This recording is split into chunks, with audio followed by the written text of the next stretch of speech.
السلام عليكم. ولاء عبد العزيز معاكم دايركتور اوريفليم. وناس كتير بعتت تسالني انت بتقسمي الشغل مبيعات وبزنس، ايه الفرق الرئيسي لو انا عايزه اخش بزنس؟ ايه الفرق الرئيسي بين المبيعات والبزنس؟ فكرت في مثال بسيط كده هيوضح اللي انا قصداه بمنتهى البساطه. انا دلوقتي اشتريت قلم كحل، فجت واحده قالت لي ان القلم ده عجبني، ده بكام او عامل قد ايه؟ هقول لها ده انا مثلا جايباه ب50، هجيبه من المحل ب50 هبيعه لها ب60، كده انا كسبت 10 جنيه. ده اسمه بيع، خلاص، ومكسبي فيه 10 جنيه. اما لو هي جت سالتني القلم ده منين، هقول لها روحي للمحل ده وخديه بنفس الخصم اللي انا واخداه 50 جنيه، يعني هي هتاخده بنفس السعر.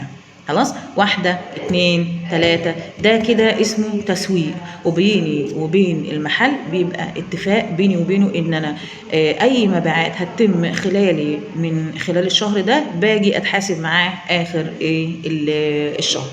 طيب هتيجي البنات تقول لي طيب انا خلي بالكم، انا دلوقتي كده سوقت، انا ما بعتش، انا الحاجه معايا اهي، عجبت الناس، دلتهم على المكان، ما جبتش الحاجه وبعتها لهم خالص. طيب هتيجي واحده تقول لي طب ما انا ما عنديش ناس، ما عنديش معارف، ما اعرفش اتكلم في المنتجات، ودي حاجات مهمه جدا علشان اتواصل مع العملاء. دي بقى مهمتنا احنا كقاده، يعني اللي بتيجي تديني انها عايزه تخش معايا بيزنس، مهمه انها ازاي تدخلي ناس وازاي تتكلمي عن المنتج وازاي تعرفي المنتجات.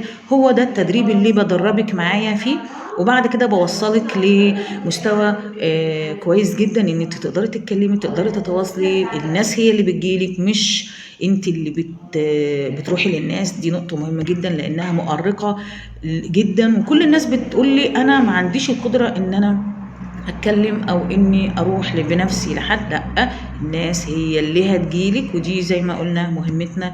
ولو انت مهتمه او عايزه تعرفي اي تفاصيل ابعتيلي فورا، وهسيب لينك برضو لو حبيتي تمليه بنفسك، وانا هتواصل معاكي خلال 24 ساعه، انا او حد من التيم، وتنوري الفريق معانا.